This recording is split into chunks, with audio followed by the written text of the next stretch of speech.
इस बार जन्माष्टमी पर बहुत बड़ी कंफ्यूजन होने वाली है। भक्ति कई जगह लिखा है कि जन्माष्टमी 15 अगस्त को मनाया जाएगा और कई लोग कह रहे हैं कि 16 अगस्त को जन्माष्टमी का महापर्व मनाया जाएगा। तो भक्तों, हम आपको सही और सटीक जानकारी इस वीडियो में बताएंगे। भक्तों, चलिए बारी बारी से सभी जानकारी जान लेते हैं। जय श्री कृष्ण, राधे दे भक्ति, नमस्कार। माताएं एवं बहनों, लड्डू गोपाल की कृपा हमेशा ही आप पर एवं आपके परिवार पर बनी रहे। माताएं एवं बहनों, आज की वीडियो बेहद ही खास और ज्ञानवर्धक होने वाली है, क्योंकि आप सभी को हम बता दें कि जन्माष्टमी के दिन कुछ ऐसे शुभ योगी का निर्माण होने जा रहा है। अगर आप अपने जीवन में सुख समृद्धि पाना चाहते हैं, आप अपनी हर एक मनोकामना पूरी करना चाहते हैं, तो आपको हम बता दें कि अगर आप लड्डू गोपाल यानी कि श्री कृष्ण की कुछ ऐसी वस्तुएं हैं, अगर आप कुछ ऐसी चीज हैं जिन्हें आप अगर जन्माष्टमी के दिन या फिर जन्माष्टमी से एक दिन पहले अगर आप इन चीजों को अपने घर ले आते हैं, तो मान के चलिए आपके भाग्य के तारे निराले हो जाएंगे। आप अपने जीवन में जो भी परेशानी से जूझ रहे हैं, वह हमेशा के लिए समाप्त हो जाएगी। माताएं एवं बहनों, आप सभी को हम बता दें कि अगर आप इन चीजों को अपने घर पर ले आते हो और पूरी पूजा विधि के साथ अगर आप इन चीजों को अपने घर पर रख लेते हो, तो मन कर्रर चलिए आपको वह लाभ देखने को मिलेगा जो आपने कभी नहीं देखा होगा। इसीलिए माताएं बहनों से हाथ जोड़कर निवेदन है कि हमारे चैनल की इस वीडियो को आप पूरा जरूर देख लें, क्योंकि हम आपको बता देती कुछ ऐसे शुभ संयोग का निर्माण होने जा रहा है कि इस जन्माष्टमी बहुत ही पवन और चमत्कारी होने वाली है।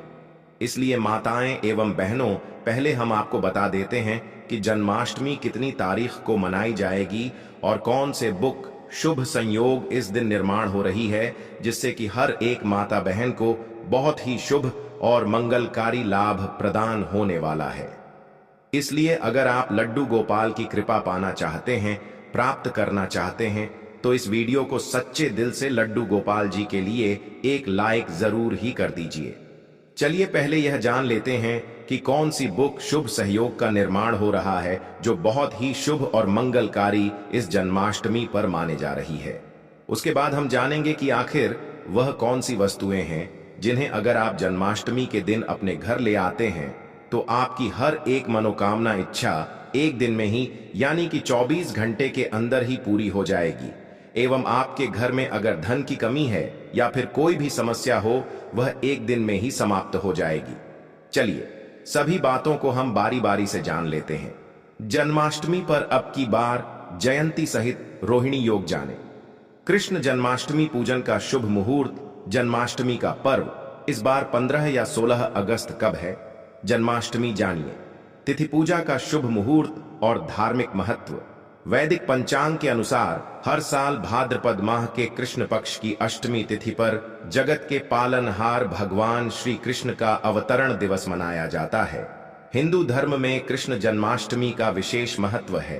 पंचांग मुताबिक हर साल श्री कृष्ण जन्माष्टमी भादो मास के कृष्ण पक्ष की अष्टमी तिथि को मनाए जाने का विधान है।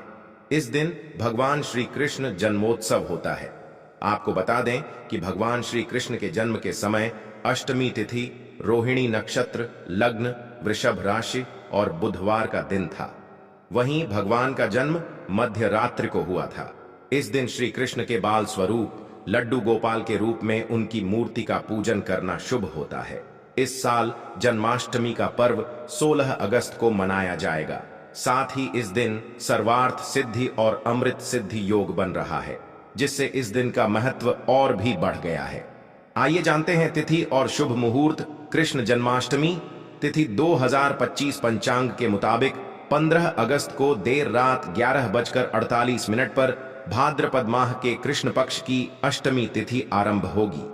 वहीं 16 अगस्त को रात और 9:35 पर अष्टमी तिथि का अंत होगा। भगवान कृष्ण का जन्म मध्य रात्रि में हुआ है, इसके लिए भगवान कृष्ण का जन्मोत्सव मध्य रात्रि में मनाया जाता है।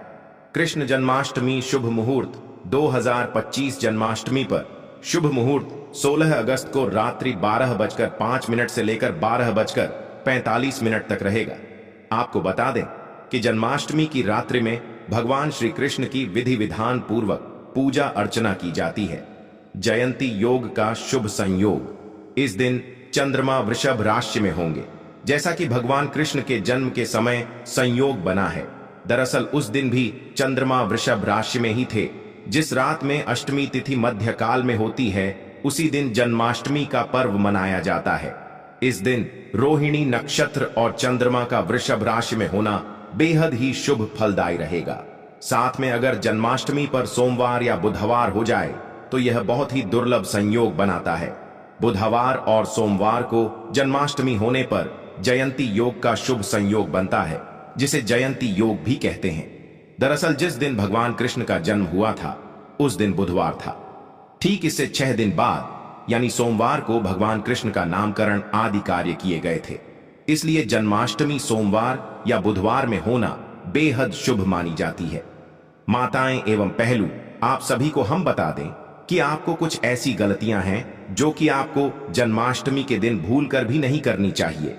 यह जानना आपके लिए बेहद ही जरूरी और खास है, क्योंकि अगर आप जन्माष्टमी का व्रत रखती हैं तो आपको ऐसी गलतियां भूलकर भी नहीं करनी चाहिए।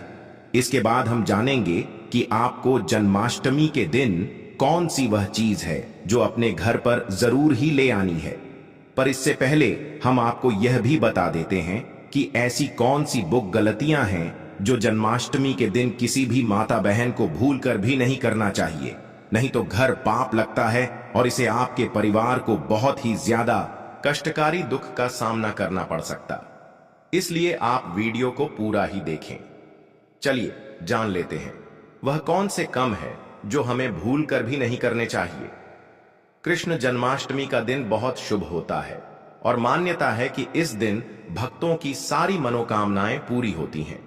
हालांकि इस दिन कुछ खास बातों का भी ध्यान रखना जरूरी होता है। आइए जानते हैं कि कृष्ण पूजा के दौरान कौन से काम शुभ नहीं माने जाते हैं। जन्माष्टमी के दिन भूलकर भी तुलसी के पत्ते नहीं तोड़ने चाहिए। भगवान विष्णु को श्री कृष्ण का अवतार माना जाता है। मान्यता के अनुसार तुलसी भगवान विष्णु को अत्यंत प्रिय है, इसलिए इस दिन तुलसी के पत्ते तोड़ना शुभ नहीं माना जाता है। मैं माता एवं बहनों, आप सभी ऐसी गलती भूल कर भी ना करें, क्योंकि इससे घोर पाप लगने की आशंका बनी रहती है। इसलिए आप सभी को इस गलती को भूल कर भी नहीं करना चाहिए, नहीं तो आपके घर में कल इसका मां बन जाता है और ना ही अपने घर पर किसी को यह चीज करने दी। चलिए अगली गलती जान लेते हैं जो आपको भूल कर भी नहीं करनी चाहिए। जो लोग जन्माष्टमी का व्रत नहीं रखते हैं उन्हें भी इस दिन चावल नहीं खाना चाहिए। एकादशी और जन्माष्टमी के दिन चावल और जौ से बने भोज्य पदार्थ खाना वर्जित माना जाता है। माता एवं बहनों, आपको हम बता दें इस दिन चावल होते हैं, उन्हें आप भूल कर भी ना खाएं, यह अच्छा नहीं माना जाता। और लड्डू गोपाल को ऐसी चीज कभी भी अच्छी नहीं लगती है जो कि आप अगर जन्माष्टमी के दिन ऐसी चीज खाते हैं तो यह बिल्कुल भी शुभ नहीं माना जाता, बल्कि अशुभ ही माना जाता है। इसलिए आप इन चीजों का सेवन भी भूल कर भी ना करें। आज के दिन लहसुन, प्याज या कोई भी अन्य तामसिक भोजन नहीं करना चाहिए। इस दिन घर में मांस और शराब नहीं लाना चाहिए। इस दिन प्याज और लहसुन को तो भूलकर भी नहीं खाना चाहिए, क्योंकि यह तामसिक भोजन में आते हैं और इन चीजों को आप भूलकर भी सेवन नहीं करना चाहिए, क्योंकि यह बिल्कुल भी अच्छा नहीं माना जाता। और लड्डू गोपाल भी इन चीजों का अगर आप जन्माष्टमी के दिन सेवन करते हैं तो लड्डू गोपाल आपके घर से दूर चले जाते हैं और वह नाराज हो जाते हैं। इसलिए आप इन चीजों का सेवन भूलकर भी ना करें तो आपके लिए यह बहुत ही शुभ और मंगलकारी माना जाएगा। कृष्ण जन्माष्टमी के दिन भूलकर भी किसी का अनादर ना करें। भगवान कृष्ण के लिए अमीर या गरीब सभी भक्त एक समान ही हैं। किसी भी गरीब का अपमान करने से श्री कृष्ण अप्रसार चाहिए। इससे घर और परिवार में सुख और शांति बनी रहती है। जन्माष्टमी के दिन ब्रह्मचर्य का पालन करना अनिवार्य होता है। इस दिन पूरे पवित्र मन तन से भगवान की पूजा करनी चाहिए। इस दिन भूलकर भी गायों का अपमान नहीं करना चाहिए। भगवान कृष्ण को गायों से बहुत प्रेम था। कान्हा बचपन गायों के साथ ही खेलते थे। ऐसी मान्यता है कि जो भी गाय की पूजा करता है उसे श्री कृष्ण का आशीर्वाद जरूर मिलता है। जो लोग इस दिन व्रत रखते हुए उन्हें रात में 12 बजे से पहले अपना व्रत नहीं खोलना चाहिए। उससे पहले व्रत खोलने से पूजा का फल मिलता है और व्रत भी अधूरा माना जाता है। माताएं एवं पहलू चली, अब जान लेते हैं कि वह कौन सी ऐसी चीज हैं जिन्हें अगर आप लड्डू गोपाल की कृपा पाने के लिए, यानी कि लड्डू गोपाल की कृपा प्राप्त करने के लिए अगर आप जन्माष्टमी के दिन आप इन चीजों को खरीद कर अपने घर ले आते हैं तो मनकर चलिए, आपका भाग्य बदल जाएगा। माताएं एवं बहनों, आप सभी से हाथ जोड़कर निवेदन है कि हमारे चैनल की इस वीडियो को अभी तक आप देख रहे हैं तो कमेंट बॉक्स में जय जय लड्डू गोपाल जय श्री कृष्ण अवश्य ही लिख दें, जिससे कि आपकी हर एक मनोकामना लड्डू गोपाल तक पहुंच जाएगी और हर एक मनोकामना 24 घंटे के अंदर ही पूरी हो जाएगी। चलिए जान लेते हैं कौन सी है वह वस्तुएं जिन्हें अगर आप जन्माष्टमी के इतने पावन अवसर पर अपने घर ले आते हैं तो आपको वह लाभ देखने को मिलेगा जो आपने अपनी जिंदगी में कभी कल्पना भी नहीं की होगी। इसलिए हम सभी बातों को आप सभी को बारी बारी से बताएंगे। चलिए जान लेते हैं कौन सी है वह वस्तुएं जिन्हें अगर आप जन्माष्टमी के दिन घर ले आएंगे तो यह बहुत ही शुभ और मंगलकारी रहेगा। माताएं एवं बहनों, आप सभी को हम बता दें कि आपको यह तो याद ही होगा कि भगवान श्री कृष्ण को माखन बचपन से ही पसंद था। श्री कृष्ण घरों से माखन चुराकर खाते थे, इसलिए उनको माखन चोर भी कहा जाता है। जन्माष्टमी के दिन अगर माखन में तुलसी डालकर भगवान श्री कृष्ण को अर्पण करते हैं तो सारी मनोकामनाएं पूर्ण होंगी। बांसुरी, जब भी आप भगवान श्री कृष्ण का चित्र देखते हैं तो उसमें बांसुरी अवश्य होती है। भगवान श्री कृष्ण को बांसुरी अति प्रिय है। बांसुरी प्रेम के कारण इन्हें बंसीधर के नाम से भी जाना जाता है। जन्माष्टमी के दिन आप चांदी या लकड़ी की बांसुरी खरीदकर भगवान श्री कृष्ण को चराएं। पूजा समाप्त होने के बाद उसे तिजोरी में रख दें, इससे घर की आर्थिक समस्या दूर होती है।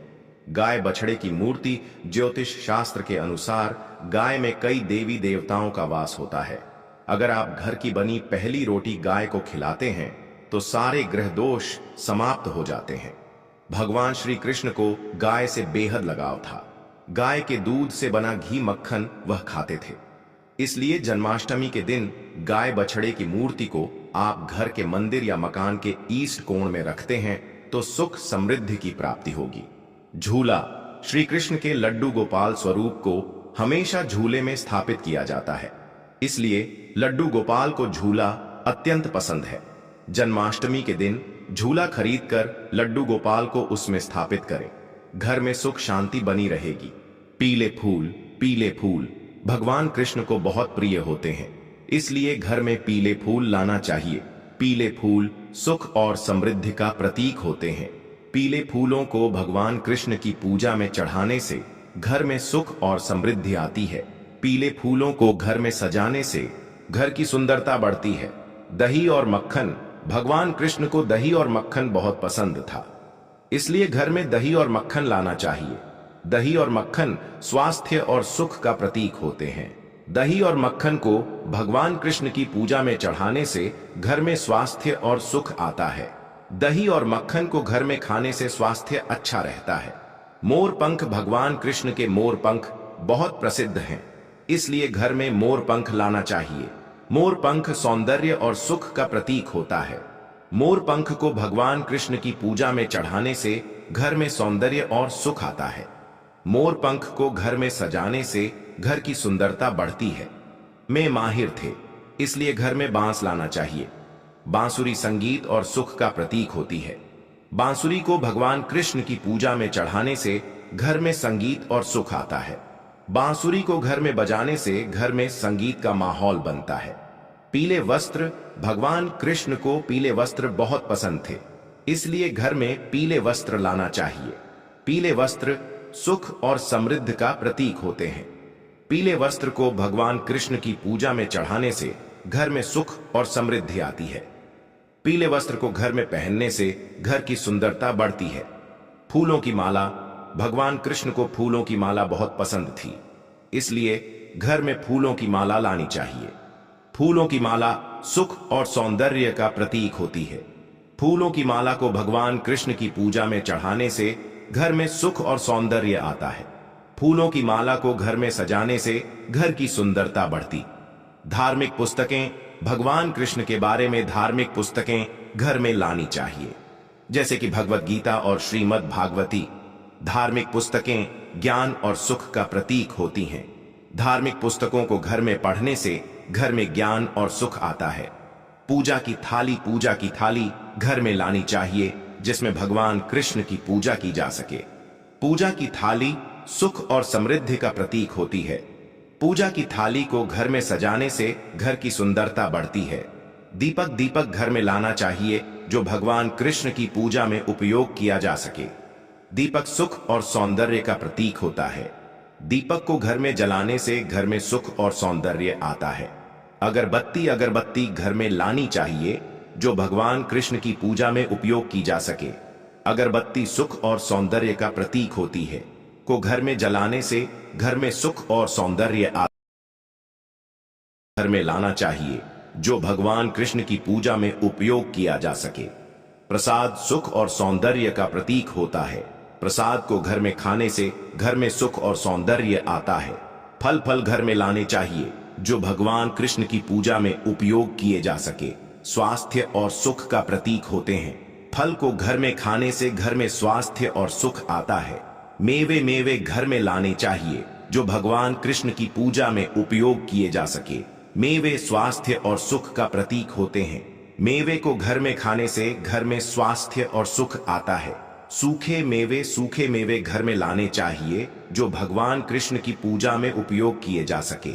सूखे मेवे स्वास्थ्य और सुख का प्रतीक होते हैं। सूखे मेवे को घर में खाने से घर में स्वास्थ्य और सुख आता है। चंदन घर में लाना चाहिए, जो भगवान कृष्ण की पूजा में उपयोग किया जा सके।